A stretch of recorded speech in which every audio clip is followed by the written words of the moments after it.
Hey guys and ladies, my name's Justin Carroll. I'm with Finish Timbers LLC and I'm a finish carpenter by trade. I decided to make a little video today on some tool pouches. Give a quick review on what I have, what I did have, and why I like them. Pros, a couple cons, but not many. And let's get into it. So first, before I get into what I'm using on a day-to-day right now, we're gonna jump back in history a little bit. Not too far, I'm only 30, so we'll jump back, kind of see what I had. That was a CLC pouch. Pretty good for framing. You know, I was just starting out. This isn't a cheap setup, but it's not super expensive. I liked it when I first started. I was an apprentice, I was a laborer, I was framing, I was siding, I was doing finish work, I was doing rec outs, I was doing demos. So I was doing everything, and I just needed something to fit everything I needed for the day in there. So that worked great for a number of years, and then I started to really find my fit in finish carpentry and wanted something that really fit my needs to what I wanted to carry every day and what fit me best. So I started with getting a Diamondback 6-inch tool belt, and I was looking into the Atlas 46 pouches to attach to it.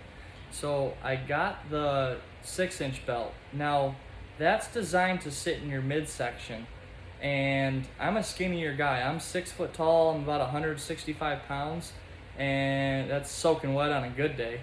And halfway through the day, it was riding into my hips so bad that I would come home with bruises for about a week straight, and it was just driving me nuts. So I went back on to Diamondback, and I found the Cavito belt. Now, the Cavito is geared more towards women. It's contoured for hips, which generally women have a little prouder hips than their torso. For me, I'm a skinnier guy and my hips are a little more proud.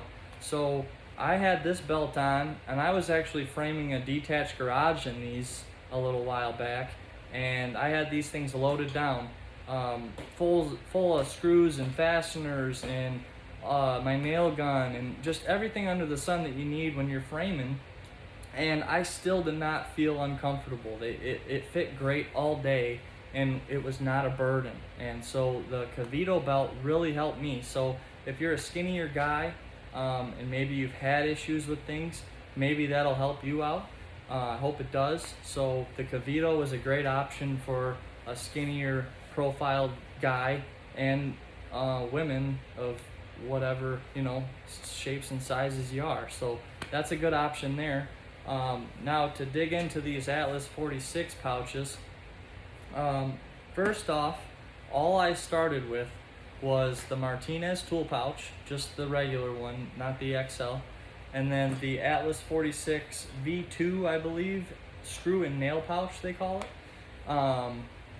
So I just bought just those to start with, and at first I did not like it because it's small and it's awesome for all my little tools and stuff. It fits everything perfect, but when it came to stuff like a glue bottle or a chalk box, I was struggling putting these things in here, and this would fall out, and I would pull this out to get fasteners or shims or whatever in there, and it was driving me nuts. So all I did was go to their website, Atlas 46, and look into options because they have a bunch of attachments. So all I did was find a tape measure holder attachment. I put my glue bottle in there. Boom, it's out of the way. It's nice. My chalk box that was driving me nuts. Put my chalk box on my back. It's out of the way. I barely even notice it's there most of the time. Actually, I forgot it was there a couple times. So that's very nice.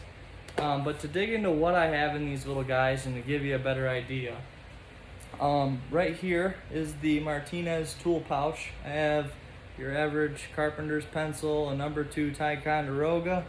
Then I have a Bench Dog Tool Logic, Trim Logic, or Trim Lock, I'm sorry. 3/16 reveal tool. They're like $9 on Amazon. They're cheap and they work great. Then I have a Titan stainless steel pry bar, pull and trim, can pull nails, can scrape drywall mud, you know, whatever. Then I also have a Bosch GLM 30 100-foot tape, 100-foot laser tape. So I work by myself a lot. So sometimes it just, you know, you got a long span to measure and you shoot your laser. I've noticed it can be off a little. It's normally a little short. So sometimes I'll just make my cuts heavy when I'm by myself and micro adjust from there. So I keep that in this little front pouch. If you can see that little front pouch there. Then a Dewalt razor knife. It's simple, easy blade change, nice blade storage in the back. So that's simple, Home Depot purchase. Then I keep for my copes to make those nice and fine. It's just a little file with a half round profile and a flat profile on the other side. So I keep that in there all the time. Then I keep a little 90-degree pick tool for working little corners, stuff like that. Anything to kind of help you out in a small, tight space. That works great. Then no tape measure wars here. Stanley Fat Max. It's a 16 foot softball. I love the little profile of this thing. No tape measure wars, like I said, but this sucker will stand out, you know, 12 feet easy. And it works great. It's a tape measure. So, like I said, no tape wars. It's a tape measure. It works good. Then on the screw and nail pouch side, I have a 3/4 inch Irwin Maples chisel. Nothing fancy. If you keep it sharp, it works great. My speed square. I like the speed square pouch. It's nice and tight to your hip. It doesn't get in the way of your other tools. It doesn't fall out or fumble around. And one cool thing that's behind this, if you can see that, there's a pocket and a pocket. Now, when I got this, I'm thinking, you know, if I have my speed square there, how am I gonna just nicely get things in and out of it? But it actually, I mean, I'm not even looking, and it actually fits this little adjustable wrench in here really nice. So I keep this as well. And that is actually a non-marring, no tooth wrench. So it works great if you just want to put some painter's tape and you're not trying to mar anything up.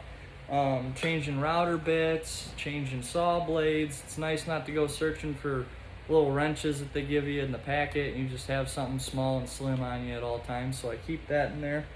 Then I have my miter clamp tool. Keep that. I have my Dasco nail punch, nothing fancy, and a angle finder. This is made by Lexivon, I think that's how you say it. Basically the same aluminum style as your Starret or Starret, whatever they're called, but about 3/4 of the price. So for what you pay for, it works great for what I need it to. I also keep a little scribe tool. This works great for little pinches. I have a fancy scribe tool in the truck, but this is nice and light, so I keep that on my person. Then in the back, I have another, as you can see, another tape measure pouch that holds my miter clamps. It was another thing. I was putting them in here. They were stabbing my hand. They were snagging on my tools.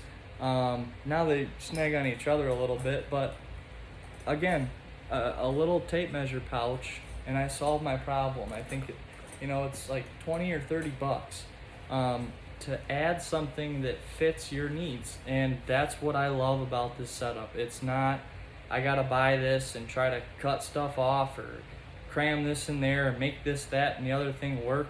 It just works. If you put the time into it to know, well, I really could have used this today, well, take note of that.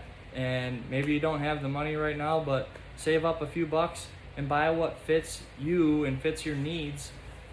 instead of buying tons of different pouches throughout your lifetime. I'll be shocked if these don't last me most of my career. They seem very durable, really heavy duty, and all around I really love these. I didn't say anything, but I got a little nail puller back there, and a couple other little knickknacks, but I'm not going to go crazy on that.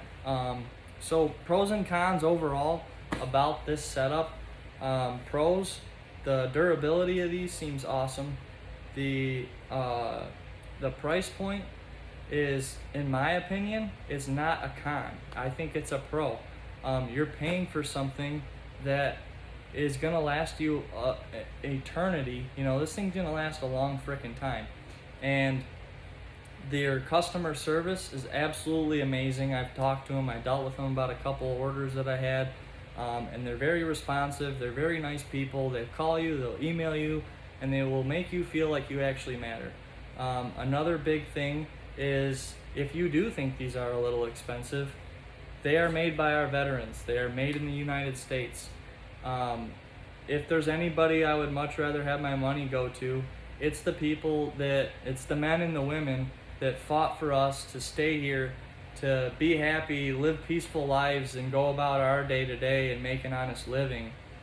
And that's where my money's going to. I don't see that as, if anything, I would rather pay a couple bucks more to pay that veteran, to pay the people that have served our country, and give back to them and appreciate their hard work at making some awesome pouches. So I really don't see anything as a con, even if you want to look at price point. That's the only nitpick I could have at this. So other than that, I really hope this helps you out if you're looking into some Atlas pouches, or if you're struggling with your belts that you have right now, and gives you a little insight without spending the money right away. See how this might work in your favor. And if I can help someone, that's great. If you guys can help me by subscribing, liking, and commenting on this video, I'd be more than happy to answer any questions. And also, if I could work on something, I'm filming this off an iPhone in my pole barn right now, so I'm sure I could use some work on audio and stuff like that. But I'm working on trying to get some videos out of my actual work, show you guys some cool little tips and tricks and stuff like that. So thanks again for tuning in, and I hope to catch you on the next one. God bless.